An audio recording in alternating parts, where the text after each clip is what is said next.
Ishan here, and welcome back to my channel, my Best Kid Teacher channel. Today, we are going to do a science experiment. Who is excited? Well, I know one thing. I am. Fun fact about me. My favorite subject in school is science.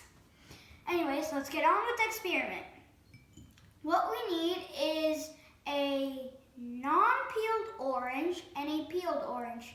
We will also be needing 2 containers, both filled with water. So what's going to happen here is the peeled orange is going to sink, and the non-peeled orange is going to float. Let's see. Okay. The non-peeled orange is floating. Then the peeled orange is sinking. So I have my science facts here to help me with the facts about the sinking orange and the floating orange. So the peeled orange, which is this one, is sinking because it's more dense, which is thick, so it means that the mass is weighing it down.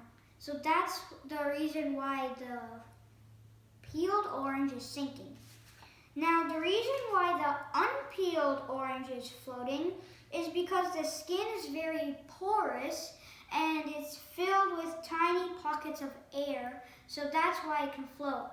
And the meaning of porous means that there's like spaces for the air to float.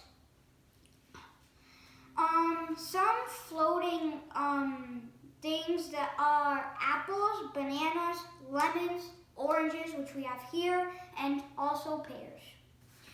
Ones that can sink are avocados, potatoes, and mangoes. Bye, friends. You can go ahead and try this at home. Oh, I added a thought. All I have to do is to float is to wear a orange peel the next time I go to a swimming pool. That's a good idea. But wait, I don't think it works like that. Yeah, I don't think it works like that. But anyway, you friends can go ahead and try this experiment at home.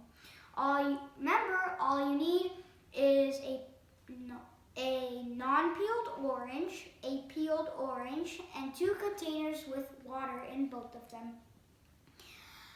Bye, friends, and please like, share, and subscribe my Best Kid Teacher channel. Goodbye!